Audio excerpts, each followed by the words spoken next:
Salam Skapsa, bisa santun menuju prestasi dalam kompetensi.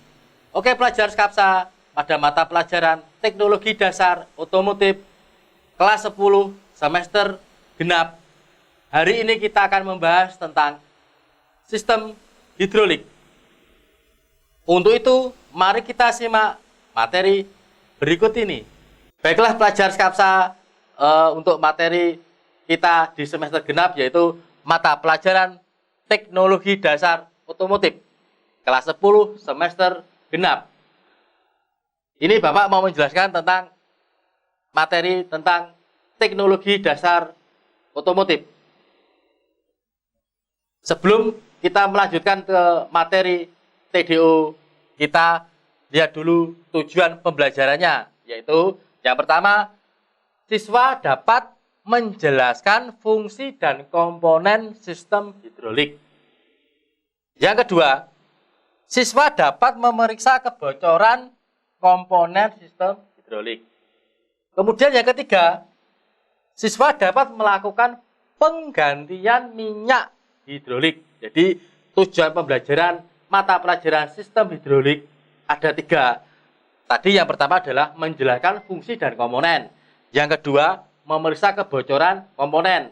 Yang ketiga, penggantian minyak sistem hidrolik itu sendiri. Oke, selanjutnya kita tahu dulu apa sih yang namanya sistem hidrolik. Di sini adalah suatu sistem atau peralatan yang bekerja berdasarkan sifat dan kemampuan pada zat cair atau liquid. Ini arti dari sistem hidrolik. Jadi semua sistem hidrolik pada kendaraan itu berpotensi atau memiliki kemampuan sebagai bahan zat cair atau liquid. Kemudian selanjutnya, penggunaan sistem hidrolik itu ada 4 komponen utama di dalam teknik otomotif, terutama pada teknik kendaraan ringan. Yang pertama, transmisi. Seperti gambarnya di atas ini, gambar transmisi untuk kendaraan teknik kendaraan ringan atau dikatakan sebagai mobil. Yang kedua adalah dongkrak, di mana dongkrak itu seperti gambarnya bisa mengangkat beban seberat apapun yang ada di dalam kendaraan itu. Kemudian yang ketiga adalah rem, seperti yang dimiliki pada kendaraan mobil. Kemudian yang keempat adalah pres hidrolik. Di sini alatnya yang dinamakan sebagai untuk pres hidrolik sebagai bahan plat. Inilah penggunaan sistem hidrolik, ada 4 komponen utama di dalam teknik kendaraan ringan. Oke, selanjutnya keuntungan sistem hidrolik. Apa sih keuntungannya menggunakan sistem hidrolik? Yang pertama, mempengaruhi tenaga yang lebih besar. Yang kedua, kecepatannya bisa dipertimbangkan secara sederhana. Yang ketiga adalah mudah diubah arah gerakannya.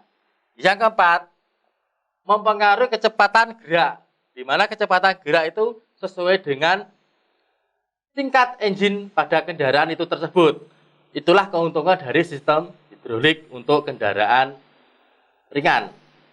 Oke, selanjutnya prinsip di sini selalu berpedoman, selalu sinkron dengan yang namanya hukum Pascal. Kalian paham kemungkinan waktu SMP dulu ada pelajaran fisika yang menerapkan bagaimana bunyi hukum Pascal.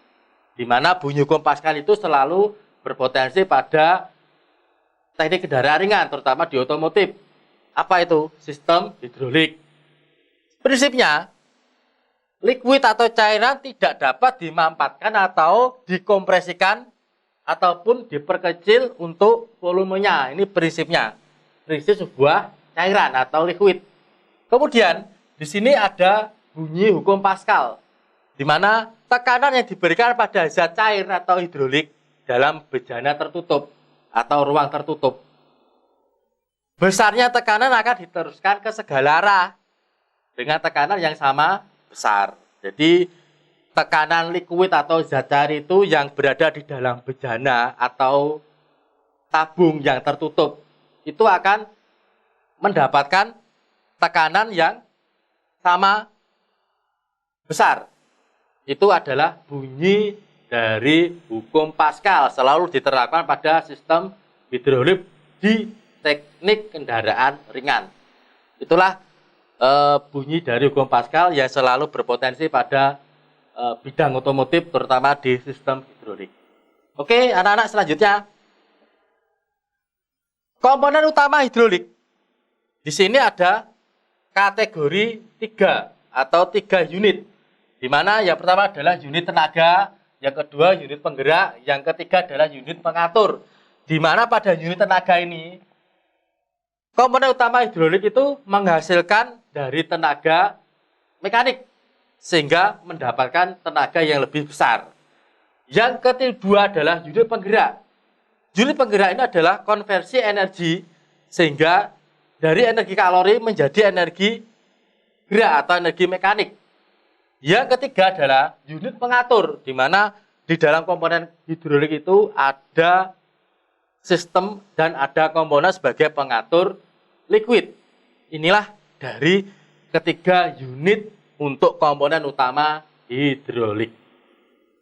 Oke anak-anak, selanjutnya ini Bapak memberikan kalian tugas yang pertama di sesi semester genap ini untuk materi sistem hidrolik pada pelajaran teknik kendaraan ringan, di mana mapelnya adalah teknologi dasar otomotif. Yang pertama, jelaskan pengertian sistem hidrolik untuk semua kendaraan. Udah tadi Bapak sudah saya jelaskan, silahkan kalian kerjakan. Yang kedua, bagaimana prinsip kerja hukum Pascal. Ada 2 tugas, silahkan dikerjakan. Dan jangan sampai lupa, jangan sampai terlambat, silahkan di-upload di Google Classroom masing-masing. Demikian, mudah-mudahan bermanfaat untuk kalian semua. Sehat selalu. Wassalamualaikum warahmatullahi wabarakatuh. Salam Skapsa, bisa. Baiklah pelajar Skapsa, demikian materi kita hari ini mengenai sistem hidrolik. Untuk pengumpulan tugas, silahkan upload di Google Classroom. Jangan lupa like dan komen untuk mendukung program ini.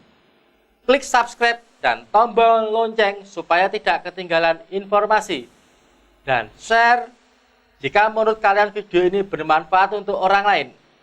Sampai jumpa di video kita selanjutnya. Salam Skapsa, bisa. Sekolah berbudaya industri, berkarakter wirausaha, menjadi idola sekediri raya.